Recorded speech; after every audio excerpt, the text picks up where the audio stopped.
What is going on, everyone? My name's Boyd, and I'm back with some more Age Mythology, the Titans action, spawning in the top of the map in the blue color, playing as Oranos. His name is NyanRacingCat. His opponent today in the red color, playing as Odin. His name is ShadowFaxx. And yeah, this is the best of 5 for the promotion relegation week 2. The winner of this game goes to, the winner of this series goes to the Champions League. So ShadowFaxx spent all season long in the Champions League, kind of battling a little bit, winning some, losing some. NyanRacingCat, on the other hand, spent a lot of time, or he spent the season in the Challengers League, and he did really well for himself. Obviously taking out Hagrid in that promotion relegation game number 1. So his second game has to win this one to get into the Champions League for season 2. ShadowFaxx obviously wants to stay in there, see what he can do, and yeah, we'll see how the games go. Odin versus Oranos on this map. This is Drenched River. Really exciting map. It's got those 3 points in the middle of the map where there's a whole bunch of hunt, and these are the only crossings. So if you keep an eye on all of these, you've got those 3 oracles for Oranos. This is kind of a very strong Oranos map. You leave those oracles in a kind of off to the side place where your opponent's not going to notice them, and you can have full line of sight of wherever your opponent is going to be, or wherever this Odin player is going to be attacking you from, moving their army, and react to that army movement very, very easily. So we'll see if that's something that NyanRacingCat abuses or not. ShadowFaxx as well, on the other hand, he's got those ravens, and he can do exactly the same thing. Send 2 ravens onto the sides of the maps and do his thing like that. So a lot of different cheeky opportunities to just see what's going on the map. And yeah, so we'll see how these guys go.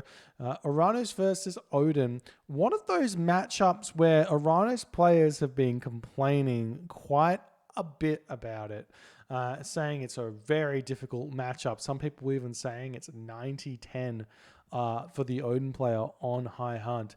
Now, I think that's a bit extreme. And I also think that they're flat out wrong and that they just need to get good. No, I think this matchup's a pretty fair matchup, pretty even. Give good chances for both gods to get victories on high hunt maps, on low hunt maps, on water maps probably favors, or at least on Mediterranean probably favors the Atlantean, and on Midgard / Anatolia probably favors the Norse. So we don't have either of those maps on this game, so completely irrelevant. This map is sort of more like Marsh, which definitely does slightly favor the Norse player because they're going to be able to be hyper accelerated in their production of Ulfsark, and then hyper efficient in advancing through the ages and getting to things like Ragnarok. But it's also a very big map, very easy to defend map with those 3 middle locations where the Ragnarok heroes or the Ulfsark have to run through, and you can have a good idea of what's going on. We do see the Ravens moving forward for ShadowFaxx already. We're going to be seeing Prometheus coming through for NyanRacingCat and Freya coming through for ShadowFaxx. We'll see what he's going to be doing. He's throwing up the wooden wall segments plus the Herso coming out of the temple. Going to be looking to get some relics. So all the relics do spawn in this middle of the map here. We've got the Scarab Pendant, we've got the Nose of the Sphinx, and we have the Bridle of Pegasus. So funnily enough, picking up that relic with those 2 ravens, you could sit on all of these entry points and know exactly what the opponent's doing. There's also this relic here, which is funnily enough not in the middle of the map. Thundercloud Shawl, huge relic. This relic is huge for the Norse players, or for ShadowFaxx here. And Tusk of the Iron Boar, of not the best. Sometimes you can get this relic as Norse and get baited as Odin specifically, and get baited into going raiding cavalry. It's just not enough to make raiding cavalry good in this matchup. Unfortunately, they're more of a late game-ish thing. if even then, probably not going to be building them against Atlantean. You kind of want to stick with those Ulfsark. Anyway, it's got the double longhouse coming up for ShadowFaxx. We've got the counter barracks and military barracks up for NyanRacingCat. I love this building placement from NyanRacingCat. He's got this gold mine completely secured. This wall here is securing this hunt in the back. However, it doesn't secure much else, and honestly, NyanRacingCat should have left this hunt and moved forward to this hunt over in the corner here, on this hunt on this side early, so that he could eat that and then come back to his home hunt. So we do see that's happening here for ShadowFaxx as well. He's leaving this back zebra because he knows that Oranos does have a strong counter push. So Odin is definitely going to be able to produce those units a little bit faster early. But if the Oranos player can defend well enough, you're not going to get all too much done there. And then you're going to get pushed off the hunt. So I love this from ShadowFaxx, taking the forward hunt first. Probably going to come back to this when he gets defended by, or if he gets defended by by Nyan, and then move forward. However, we are seeing the Ulfsark coming out now. Has he got Lone Wanderer? So the big thing you have to do with these Ulfsark before you start attacking is wait for Lone Wanderer. It's a big tech improvement for the Ulfsark because it effectively means that those Terma can't get free shots onto them, and then because they move it faster than 5.0 speed, so they dodge those javelins and they get onto the Terma much easier, I should say, and they also do an extra 50% damage versus the Terma. So the Ulfsark really do counter those Terma quite well. Obviously, the Murmillo trade about the same resources as the Ulfsark. The Ulfsark slightly lose, but the Murmillo are 50 food more expensive. There's the medium Ulfsark coming through, and Lone Wanderer is on the way. He did take a little bit of chip damage there, but these are Odin Ulfsark. We'll regen them totally fine. We see Nyan moving forward onto this location here. So this is a big point now for ShadowFaxx. If he can make an attack worthwhile here, he should just kind of go all in on it and prevent this situation from happening. If we check out the population here for the two players, we've got NyanRacingCat at 76, ShadowFaxx at 60 with a little bit too much gold in the bank here. I think he may have overdone it on dwarves, going with the 10, possibly 9 or 8 dwarves here, and then straight onto the pigs, still spamming out Ulfsark, and he would have been able to probably be even in population here. We do see that the Murmillo coming in. Nice forest fire in the middle of the map. NyanRacingCat already going to be retreating. We see a Kyra Ballasts are already out here, and the Kyra Ballasts are going to be hitting these Ulfsark as they're moving through, but they're going to be dodging the majority of those arrows.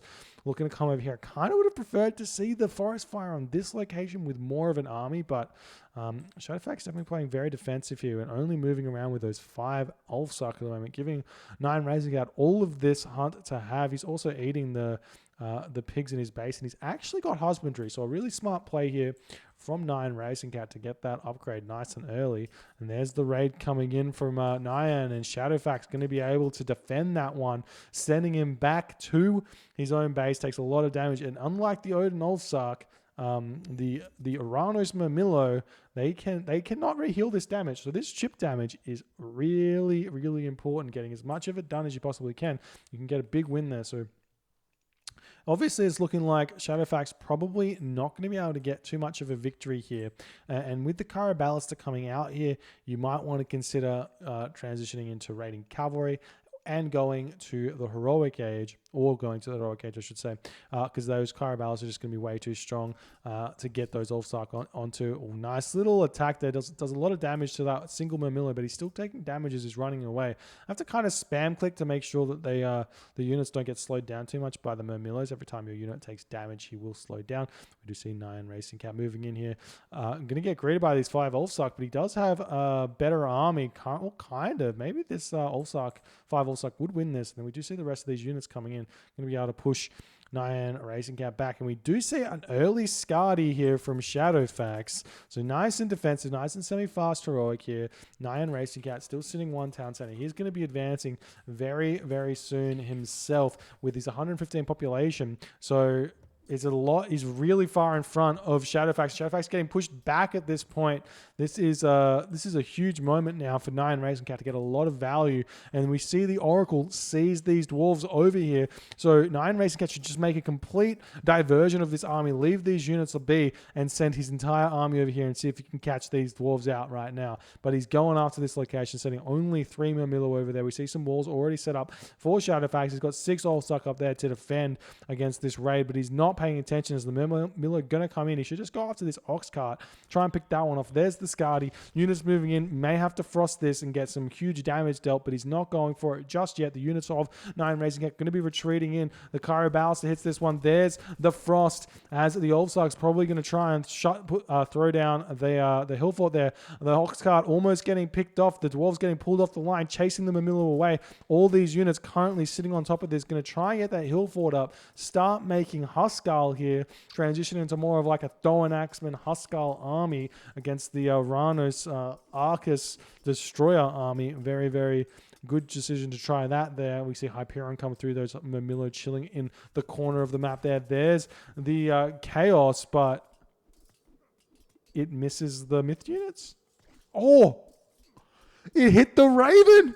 The Chaos hit the Raven. How unlucky can one guy be? Hillfort finishes there. These Ulfs are going to come back, and he's actually opting to make Jarls now because Hyperion's in, which is probably the smart idea. Make some Jarls to deal with those I can't remember what they're called, Satyrs.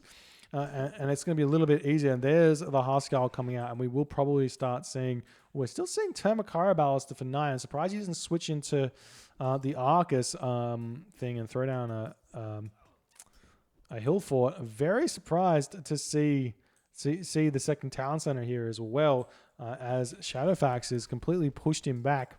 When you go Hyperion, it's really more about that Satyr push and going after this goblin. That's why I thought he went Hyperion. He has sent a couple of units over here, hitting a couple of those dwarves. That's kind of big there, as all the units here getting pushed back as well. ShadowFaxx redirecting his army over here. He may be able to pick off these Myth units fairly easily, but he may lose that Ox Guard there. Sending the Frost Giant and the Jarl to deal with this.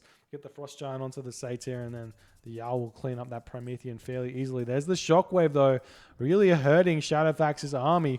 At this point, the Frost Giant's heading straight for the Satyr. NyanRacingCat not microing it back there.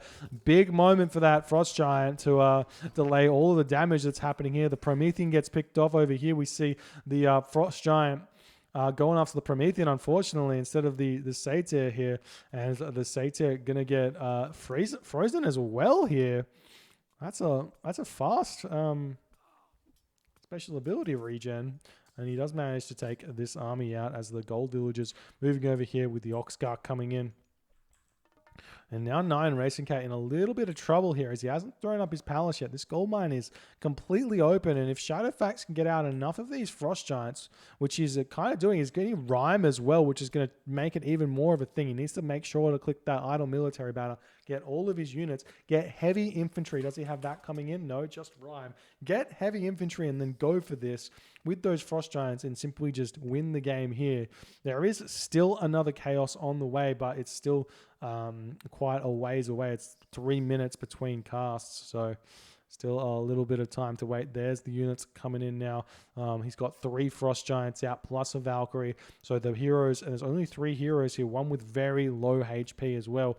So this may be a complete massacre here as ShadowFaxx is moving in with these units, sending the Frost Giant immediately over to that Satyr, but NyanRacingCat already microing that one back. The Kyro Ballister, what a great choke point here, completely melting ShadowFaxx's army. ShadowFaxx should not have taken this fight here without the other Frost Giants in his army, and those Kyro Ballister completely melt those Ulfsark, but the Valkyrie now hitting the back of this army line here, going to be able to do a lot of damage because there's no heroes left. Satyr does get picked off. More Frost Giants moving in as this Frost Giant getting kind of distracted, but does manage to get his special off. Pick off another Kyro Ballister, getting some super value. We see the Terma getting manually converted, but against Frost Giants, 69% pierce armor. That's not the unit you want to be converting to deal with the Myth units of Norse here. You want to be making those Mermillo heroes, or if the very worst, the Arcus heroes.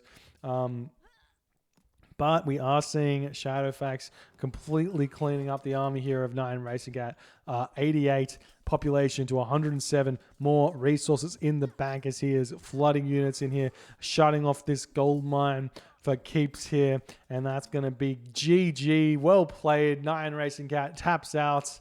What a game. Nice heroic age timing push here from ShadowFaxx, showing the correct way to play Norse. I see a lot of players playing super defensive with Norse, and I hate it. I hate it to bits because this is so strong, hitting those heroic age timing pushes with the Frost, getting a huge advantage, and then transitioning into those brutally strong heroic age myth units of Skadi, of Bragi. Do so much damage. Now, I think the problem here with NyanRacingCat was this second town center. Throw up a palace here instead of the second town center, and you are completely fine in this situation. You make those Satyr, don't throw them away down here. You got to have a massive Satyr because they kind of function like Manticore. In fact, they have exactly the same special as a Manticore. So you need to get a ball of them to do them peak damage.